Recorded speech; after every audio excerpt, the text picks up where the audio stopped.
Hello and welcome back to my channel. The RAV4 is a pleasant SUV that rides smoothly, has a roomy interior that's easy to live with, and offers plenty of utility. It brakes and handles in a confident way, and it's fuel efficient. The merely satisfactory engine and indifferent steering, however, prevent it from being a top choice for a small SUV.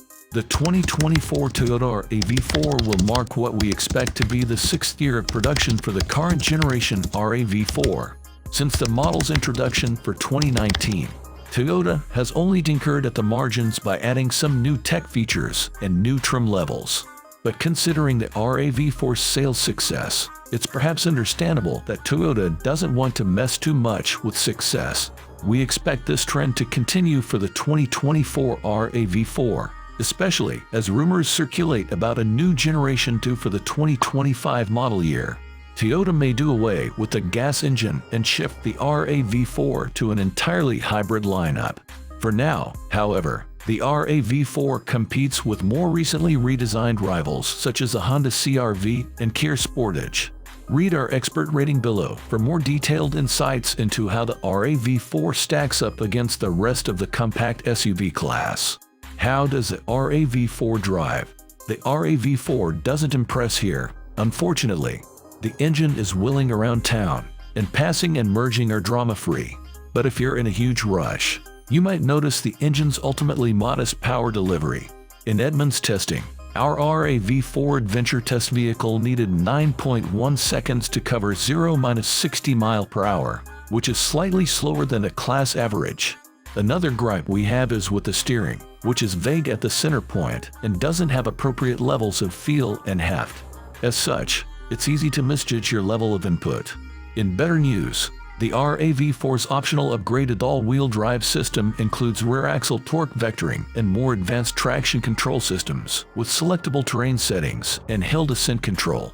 These systems, plus respectable ground clearance, give the RAV4 adventure above average off-road ability for a small SUV. How comfortable is the RAV4? The RAV4 suspension is tuned to strike a good balance between control and softness. The body doesn't bound or float when you drive over bumps, and small to moderate impacts are absorbed without much drama. As for the front seats, they are nicely sculpted and padded appropriately, but the seat bottoms begin to feel flat on longer drives. The passenger side's lack of adjustment can also make it difficult to find a comfortable position. At highway speeds, the RAV4 is generally quiet. The exception is when you hit the gas for a burst of speed, at which point the engine sound gets rather coarse. We do like the climate system's performance.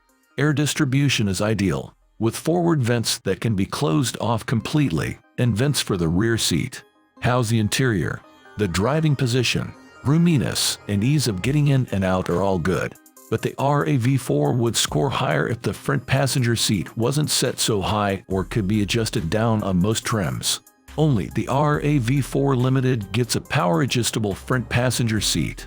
The driver's seat and steering wheel have a good range of adjustment, but tall drivers might want a smidge more adjustability. Outward visibility is praiseworthy. The control layout is intuitive with large, easy-to-read labeling. The audio system and climate system controls are islands unto themselves, and everything else is right where you expect it to be. The big rubberized climate control knobs are nice too. Our only gripe is that the touchscreen is too far away from the driver. The tuning knob, in particular, requires a reach to twist. How's the tech? The RAV4's interface has a mix of touchscreen and fixed buttons, and both are easy to learn without consulting the owner's manual. But even though the RAV4 is relatively new, the touchscreen's graphics look dated. This sound system works well enough, but it's nothing special. You do get standard Apple CarPlay and Android Auto smartphone integration. It's a good thing too since Toyota's native Intune software remains clunky. The standard suite of driver aids is impressive. It includes adaptive cruise control that works down to 0 mph, automatic emergency braking, drowsy driver detection, automatic high beams, lane keeping assistance, and something called line tracing assist, which is an active, but not hands-free, steering aid. How's the storage? The RAV4's cargo hold is nearly the biggest in its class. You get 37.5 cubic feet with the rear seats up and 69.8 cubic feet with them stowed. The RAV4 is also easy to load thanks to a low cargo floor.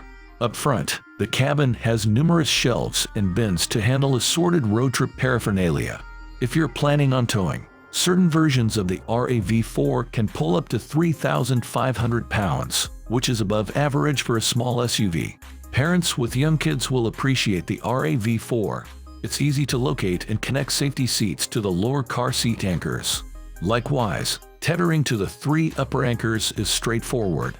Forward-facing seats and boosters fit readily, but installing a rear-facing infant seat on the passenger side will likely require scooting the front seat up.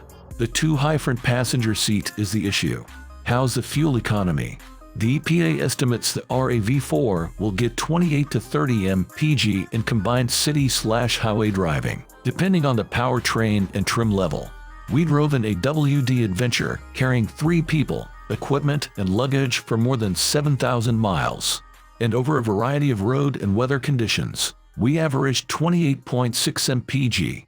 Our best tank was 32.3 mpg, and the worst was 25.6 mpg. Is the RAV4 a good value? The RAV4 is well built inside, with nice layered materials and seams that are invisible because they are built into the styling.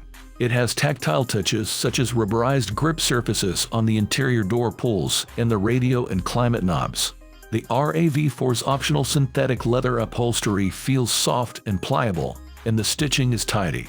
Toyota's warranty coverage is average, but you do get a generous 2 years/25,000 miles of free scheduled maintenance. Well, that's all today. Hope you liked the video. Don't forget like and subscribe our channel. Thanks for watching.